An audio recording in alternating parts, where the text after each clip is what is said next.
Bonsoir à tous. Donc, la Bibliothèque publique d'information est ravie de vous accueillir ce soir pour cette dernière table ronde du cycle Religion, des mots pour les comprendre. Donc, cycle dont Philippe Gaudin, ici présent, est le conseiller scientifique. Voilà, cycle qui, depuis le mois de février, nous emmène à nous interroger sur des grands concepts en religion. Et donc, je remercie très chaleureusement Philippe pour son aide précieuse. Et je vous invite à venir retrouver les autres tables rondes du cycle, donc celles du mois de février et de mars, qui ont toutes été enregistrées, comme celle de ce soir, et que vous pouvez retrouver sur la web radio de la Bibliothèque publique d'information, que vous trouvez aussi sur YouTube et sur Dailymotion, voilà, pour venir un peu compléter le débat de ce soir. Donc ce soir, j'ai le plaisir d'accueillir Philippe Gaudin comme modérateur de cette soirée, ainsi que nos trois intervenants, Florence Bergeau-Blaquer, Philippe Boucara et Charles Coutel. Un grand merci à eux.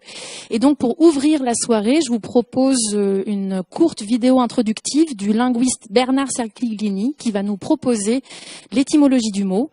Et donc ensuite, après cette vidéo, Philippe Gaudin va ouvrir la table ronde, vous présenter les différents intervenants, les problématiques de la soirée. Et ensuite, voilà, le débat sera ouvert avec vous. Merci à tous.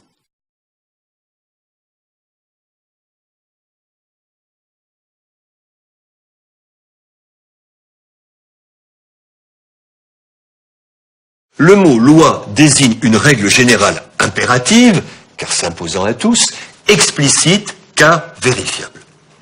Le premier caractère est bien connu. Nul n'est censé ignorer la loi.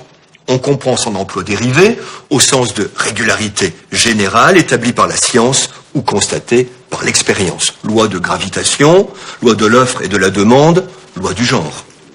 Mais insistons sur le second caractère qui est étymologique. Le latin lex legis, fondement du droit romain, était lié au verbe legere, lire. Il désignait par opposition à la coutume, consuetudo, une règle écrite et promulguée, un contrat rédigé, un texte. Le français loi qui en résulte a conservé ce trait. Une loi est indiscutable car elle est donnée à lire. Recueil de loi, projet de loi, avoir force de loi. La loi au singulier désigne l'ensemble des textes législatifs en vigueur, la législation. On comprend par suite l'emploi du terme dans le domaine religieux et notamment pour les religions du livre. Il désigne alors la volonté divine telle qu'elle fut révélée. Loi de Moïse, table de la loi, docteur de la loi. Loi en vient dès lors à désigner la religion en général, voire le principe religieux et moral tel qu'il est dicté à l'homme par sa conscience, sa raison, la nature. Un homme sans foi ni loi n'a ni religion ni éthique. Il est capable de tout, notamment d'ignorer la loi.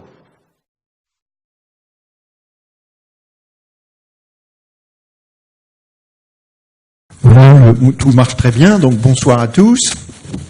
Voilà la dernière séance, si j'ose dire, de ce cycle, où nous avons choisi effectivement quelques mots à partir desquels on essaye d'éclairer cet objet extrêmement complexe, protéiforme, à savoir la religion. Je vous rappelle les mots que nous avions choisis. Religion d'abord, sacré, foi, rite et loi enfin. Alors avant peut-être de commencer à présenter un petit peu ce mot ou cette notion et les problématiques qui, d'après moi, effectivement, sont contenues dans cette notion. Quelques mots pour présenter nos invités dans l'ordre qu'ils suivront. D'abord Philippe Boucara, qui est historien et qui est membre du comité de direction de l'amitié judéo-chrétienne, historien du contemporain et plus particulièrement du XXe siècle, et je pense que chacun aura le loisir de préciser un petit peu ses objets d'études ou ses dernières publications. Je crois que c'est très utile pour nous, pour vous de les connaître. Et Philippe Boucara partira à la fois des grands principes de la loi religieuse dans le judaïsme, mais aussi de la façon dont le judaïsme comprend la loi politique, mais aussi de questions contemporaines en rapport avec ce que je viens de dire. Charles Coutel est philosophe. Il est le directeur de l'Institut d'études des faits religieux qui est basé à l'université d'Artois. Et il commencera en philosophe, en essayant de lutter contre quelques confusions délétères à propos de cette notion, plus particulièrement dans les temps que nous vivons. Et il concentrera aussi son analyse sur ce qu'un certain Paul de Tarse a pu dire de la loi, mieux connue généralement sous le nom de Saint Paul, et donc il apportera un éclairage sur la question de la loi, mais plutôt du côté du christianisme, et il précisera tout cela, évidemment. Je précise que parmi ses auteurs de prédilection, il y a Péguy ou Condorcet, auteurs sur lesquels, bien évidemment, il a écrit. Florence Bergeaud-Blacker, enfin, qui est anthropologue. Donc, vous voyez que c'est le principe de nos réunions, toujours des regards croisés, pas plus de 3 pour ne pas se perdre, bien évidemment, dans des considérations qui n'en finiraient plus, mais des regards croisés, et si possible, qui approfondissent un point particulier. Donc la caractéristique de Florence Bergeaud-Blacker, c'est qu'elle est, à ma connaissance, une des rares personnes qui travaille très en profondeur sur la question du halal. Et donc, qui concerne plus particulièrement la sphère de l'islam, bien évidemment. Et une de ses caractéristiques ou spécificités, c'est qu'elle croise les questions religieuses avec les questions politiques, bien évidemment, mais pas seulement, aussi avec l'éclairage économique. Et vous verrez à quel point la question économique est importante en la matière. Après ma petite introduction, donc ils parleront environ 15 minutes chacun, après quoi je leur poserai 1 ou 2 questions, il y aura un échange entre eux, on verra comment les choses se passeront. Et enfin, bien évidemment, vous aurez la parole pour pouvoir continuer la discussion. Alors, la loi. C'est vrai que quand on pense à l'article 10 de la Déclaration de 1789, à savoir que nul ne peut être inquiété pour ses opinions, même religieuses, c'est vrai que c'est extrêmement récent dans l'histoire de l'humanité que la religion puisse être considérée comme une opinion, a fortiori individuelle. Et il est évident que penser à la question de la loi, c'est justement ne pas pouvoir passer à côté du fait que les religions, en général, et peut-être plus particulièrement ce qu'il est convenu d'appeler, à tort ou à raison, les monothéismes, réfléchissent à ce qu'est la loi. Et la loi articule nécessairement à la fois des questions proprement éthiques et des questions pratiques et politiques. Autrement dit, par la question de la loi, on voit bien que le religieux est toujours connecté, profondément articulé au politique. Je pense à 2 philosophes, mais je n'ai pas leur citation par cœur en tête, si j'ose dire, mais je pense, il me semble que le philosophe Leibniz, le philosophe allemand Leibniz, dans son célèbre traité sur la théodicée, me semble-t-il, dit tout à fait au début que avec les Hébreux, avec la religion des Hébreux, la religion cesse d'être la religion des mystères pour devenir la religion de la loi. Et la loi suppose toujours que elle soit connue. Alors nul n'est censé ignorer la loi, tout le monde sait que beaucoup de gens l'ignorent, surtout à notre époque où les lois sont extraordinairement compliquées, mais il est dans la nature même de la loi d'être publique, d'être connaissable, d'être promulguée, et même, je dirais, d'être écrite, si on donne à la loi précisément une signification pas simplement morale. Et dès l'instant, effectivement, que la loi est connue et qu'elle est écrite, elle est partageable. Et donc, pour trouver une formule un peu lapidaire, je dirais que dès l'instant que la loi est écrite, on pourra juger les juges. Autrement dit, il y a véritablement, me semble-t-il, une rupture dès l'instant que, au cœur du religieux, il y a cette loi, et cette loi qui est écrite, c'est-à-dire qui est faite pour durer.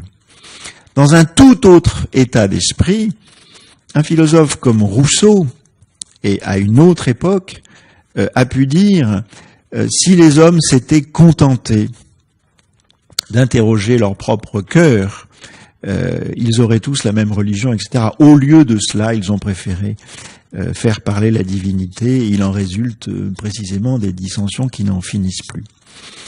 Et en disant cela, Rousseau, et c'est très intéressant, se sert de l'écriture comme d'une métaphore. Il y a même un philosophe, un certain Derrida, qui a bâti toute sa philosophie sur justement l'écriture comme métaphore. La vérité est écrite dans l'âme, dans la tradition platonicienne.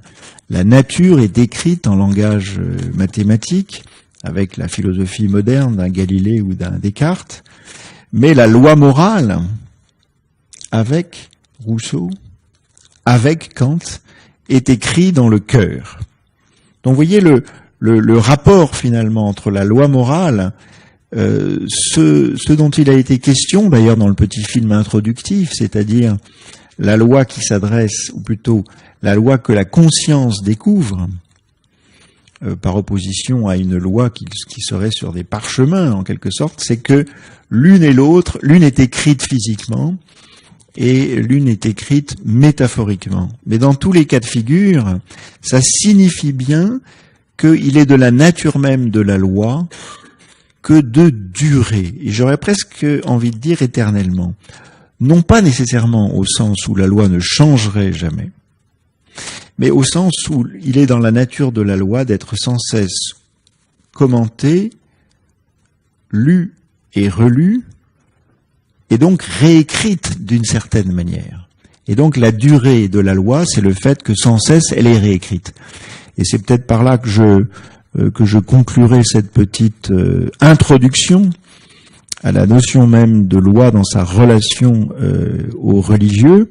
Ça tombe bien, nous avions commencé par la religion, nous finissons par la loi, et vous le savez sans doute, ou je vous le rappelle, concernant l'étymologie du mot religion, il y en a une, tous les bons auteurs sont d'accord, qui est incontestablement la bonne, religare plutôt que religare, même si religare est suggestive, à savoir le fait d'être relié, mais c'est surtout prendre soin et relire, recueillir. Donc le rapport entre la religion et la loi, c'est, me semble-t-il, cette activité qui n'en finit pas et qui consiste à toujours relire. Et je pense que dans la vie politique contemporaine, comme dans la vie religieuse, il doit y avoir un va-et-vient permanent entre la loi qui est de nature politique, et d'une certaine manière, c'est la manière la plus simple et la plus profonde de définir la laïcité. La loi est de nature politique et non pas religieuse, ce qui ne veut absolument pas dire qu'il n'y a pas à méditer sur une loi qui serait celle de la conscience, et qu'il n'y aurait pas à méditer non plus sur les lois telles que les religions les pensent ou les déposent dans des textes qu'elles considèrent comme révélés. Et c'est de cette circulation entre ces trois conceptions de la loi que naît, me semble-t-il, une communauté morale et politique proprement libre, mais j'ai déjà trop parlé, et donc je laisse la parole à Philippe. Je crois que tous les micros marchent, en principe.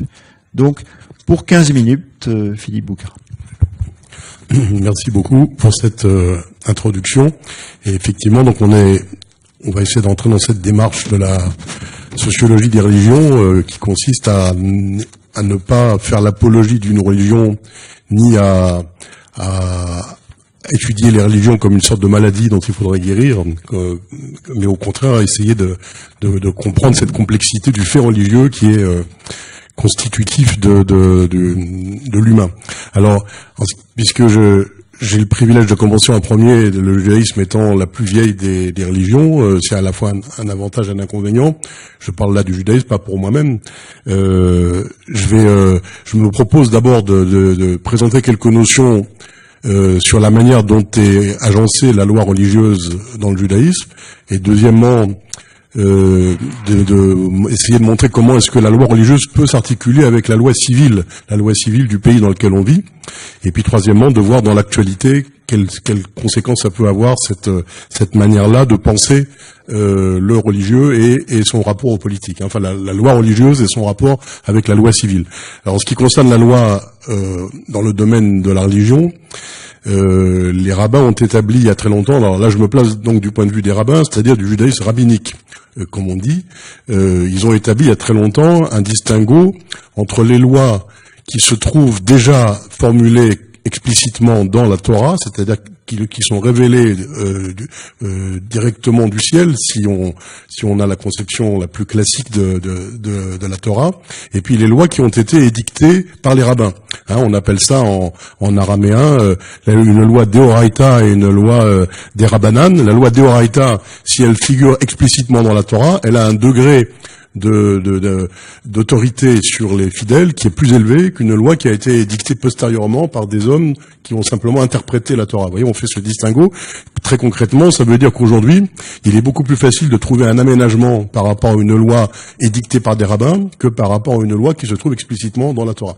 Ça ne veut pas dire qu'on ne peut pas l'aménager, mais on l'aménage avec beaucoup plus de précaution et de prudence, de réserve.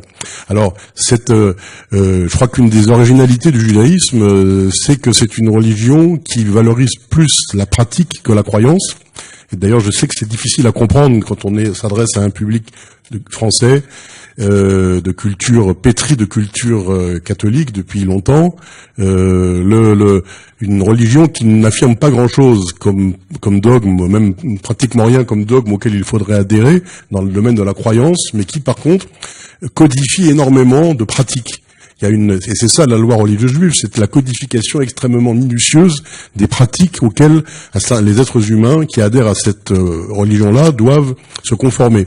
Alors, on appelle ça une mitzvah, un commandement pratique, les rabbins en ont dénombré 613. D'ailleurs, ils ont eu du mal à se mettre d'accord sur le dénombrement et sur la classification. Mais enfin, ils sont arrivés, après de longues discussions, à une liste de 613 commandements pratiques que l'on peut décomposer entre les commandements positifs sur ce qu'il faut faire, qui sont au nombre de 248, et les commandements négatifs sur ce qu'il ne faut pas faire, qui sont au nombre de 365. Mais on peut faire un autre classement plus intéressant entre les commandements envers son prochain et les commandements envers Dieu. On en dit il y a beaucoup de manières de nommer Dieu, mais on appelle ça donc celui qui se trouve dans son lieu à lui, c'est-à-dire Dieu. C'est une sorte de commandement, les commandements verticaux envers Dieu ne relèvent pas évidemment de la même logique que les commandements horizontaux que l'on doit avoir envers son prochain. Quand on regarde de près ce que c'est que les commandements envers son prochain, ce sont des choses assez faciles à comprendre que l'on retrouve dans toutes les civilisations, des règles et types très faciles à comprendre et à retrouver ailleurs. Ne pas tuer, ne pas voler, ne pas tromper son prochain, etc., etc. Il y a donc tout un système de commandements envers son prochain, et je crois que c'est assez intéressant que de nos jours, les Juifs qui se veulent détacher de la religion, éloignés de la religion, très souvent continuent d'obéir à ces règles envers son prochain, parce que tout simplement elles sont assez facilement en congruence avec les règles de toute société civilisée qui veulent mettre un peu d'équité et de justice dans les rapports humains. Hein. Par contre, évidemment, les commandements envers Dieu, envers ce qui vient d'en haut, ils relèvent d'ailleurs il y a une terminologie un petit peu différente selon que l'on parle d'une loi que l'on est capable de comprendre rationnellement et une loi que l'on n'est pas capable de comprendre rationnellement. Ce qu'on appelle chok en hébreu, c'est une loi que l'on doit à laquelle on doit se soumettre sans l'avoir forcément comprise. Alors évidemment, il y aura toujours des propositions pour la comprendre, mais la compréhension de ces lois-là est toujours problématique. Et il faut quand même y obéir parce que il s'agit de commandements envers Dieu.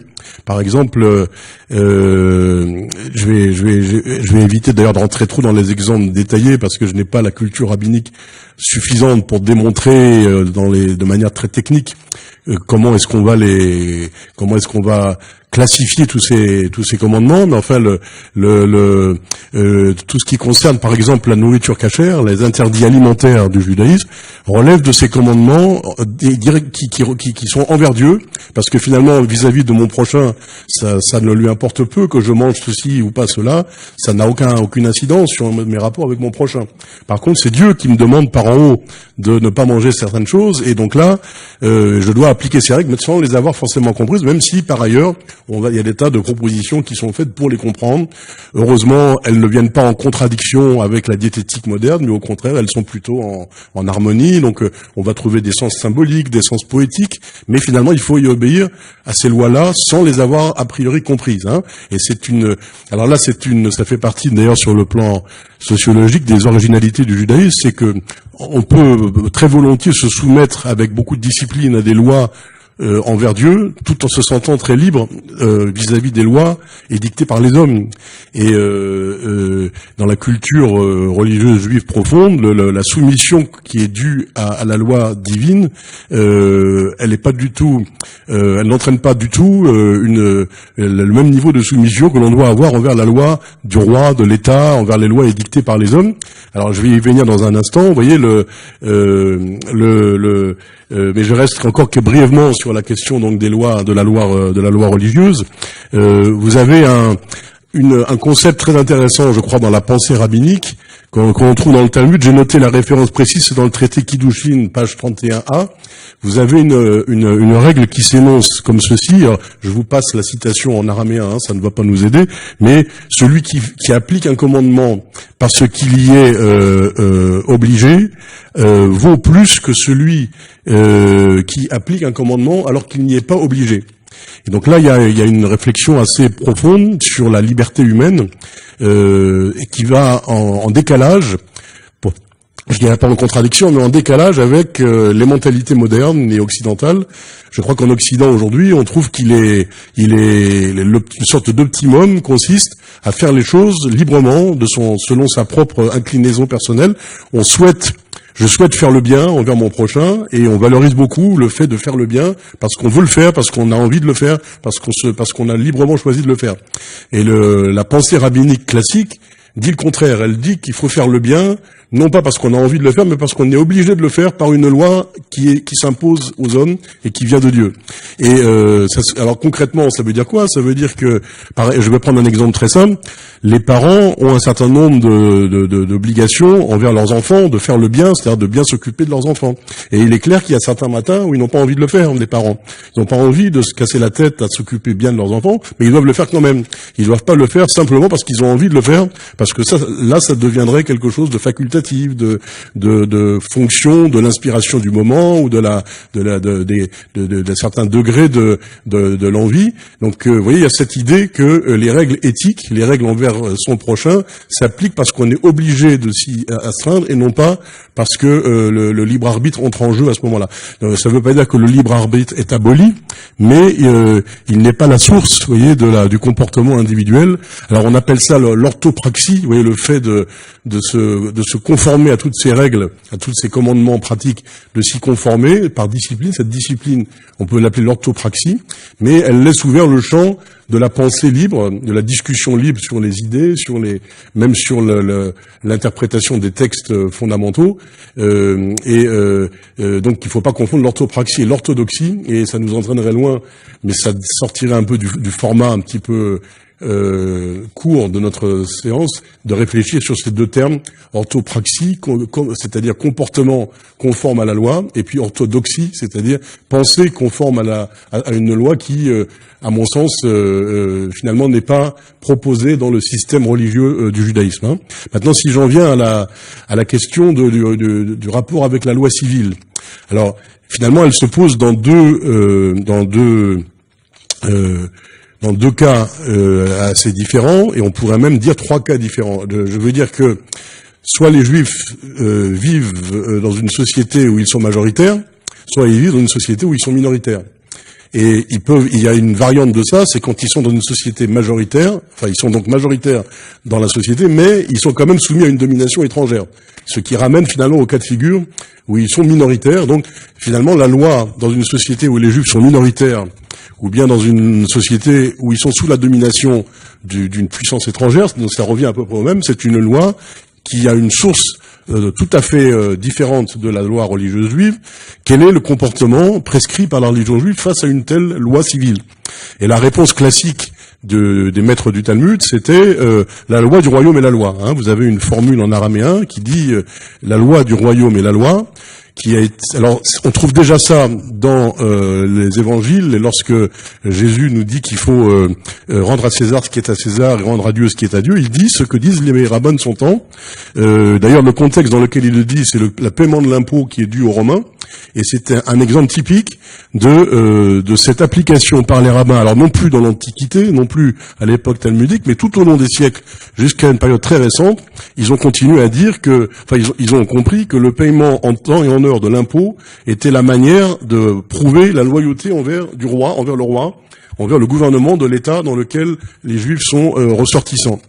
Donc, vous voyez, là, pour simplifier, je ne vais pas aborder la question de la situation où les Juifs sont majoritaires et où ils ne sont pas sous la domination, sous une domination étrangère. Mais finalement, c'est très intéressant de voir que dans l'État d'Israël d'aujourd'hui, il y a des lois civiles faites par les parlementaires qui ne sont pas du tout des hommes de religion, même si quelques-uns le sont. Et on retrouve cette difficulté à articuler la loi religieuse et la loi civile, même donc dans un État où les Juifs sont majoritaires dans l'État d'Israël. Mais c'est un vaste sujet. Donc, si je suis dans le cas de figure français où les Juifs sont minoritaires, il y a cette obligation de se soumettre à la loi du pays, donc ce n'est plus le roi, mais c'est la loi de la République, et c'est quelque chose donc d'impérieux. Alors évidemment, en dehors du paiement de l'impôt, il y a un autre exemple très concret, c'est le service militaire. Vous voyez, il faut défendre la patrie dont on est ressortissant en temps de guerre. Ça veut dire par exemple que, alors la première fois que cette question s'est posée très concrètement, c'est quand la Révolution française a accordé aux Juifs la citoyenneté plénière. Et donc ils ont commencé à aller au service militaire. Et Napoléon Ier, qui n'était pas du tout un libéral, a voulu mettre de l'ordre dans le statut des religions dans notre pays, et il l'a fait avec le catholicisme de manière très autoritaire, et il l'a fait aussi avec le judaïsme, en convoquant ce qu'on a appelé le grand Sanhédrin napoléonien, donc une assemblée de notables et de rabbins. Et il est sorti de là à la fois sous la contrainte de l'empereur et par le souhait volontaire de ces rabbins, la manière pour les Juifs français modernes de se conformer à la loi du pays dans lequel ils sont devenus citoyens. Et par exemple, les Juifs français servant dans l'armée française ont été dispensés de l'application des obligations religieuses pendant le temps de leur service militaire. C'est une des décisions qui est assez symbolique, assez significative. Pendant le temps du service militaire, les citoyens juifs étaient dispensés, par exemple, de manger kasher, d'observer le Shabbat, vous voyez. Et ce qui est très intéressant aussi, c'est que 2 siècles plus tard, très précisément à l'époque où Charles Hernu était ministre de la Défense, vers 1984, je pense, une circulaire ministérielle a organisé la possibilité pour les citoyens juifs dans l'armée de pouvoir manger kasher quand même. C'est l'armée qui va à la rencontre de la minorité en faisant preuve d'une certaine souplesse pour inclure au maximum les gens des minorités religieuses dans l'armée. Mais vous voyez, depuis des générations, les aumôniers militaires avaient prévu ce cas où il fallait renoncer à certaines obligations religieuses, vous voyez, pour se conformer donc à la loi civile, tout simplement.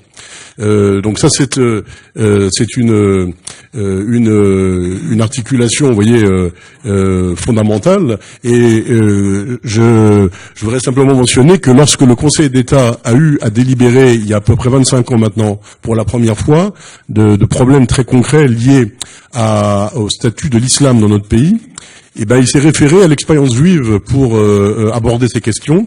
C'est-à-dire que la formule araméenne Dina de Malchuta Dina, la loi de royaume et la loi, a été incluse dans un rapport soumis au Conseil d'État par Rémi Schwartz, qui était un juriste, enfin conseiller d'État, mais également président d'une communauté juive libérale. Et ça n'est pas par hasard, je crois qu'on lui a demandé à lui de faire le rapport, et il a cité cette formule du Talmud, et je crois que la même formule a été reprise dans un second rapport, dans un autre débat au Conseil d'État, et il est aussi significatif que le Conseil d'État, alors pardon, pas le Conseil d'État, mais le ministère de l'Intérieur, lorsqu'il a commencé à travailler très sérieusement sur l'organisation du culte musulman en France, avec le CFCM, avec toutes ces instances qui ont changé de nom plusieurs fois, il s'est référé au Sanhédrin napoléonien et au résultat de ce Sanhédrin, qui a été la création du consistoire central israélite de France. Donc c'est une expérience historique qui a servi de modèle en l'occurrence donc soit à nos conseillers d'État, soit à nos ministres de l'Intérieur, qui est considéré, je crois, comme une expérience réussie d'intégration d'une minorité religieuse dans la société, dans un certain contexte. Donc il s'agit de voir si aujourd'hui, dans le contexte d'aujourd'hui, on va pouvoir continuer dans un paysage social et religieux qui a changé, à réussir cette expérience dans les conditions que j'ai essayé de décrire. Hein, voilà. Merci beaucoup.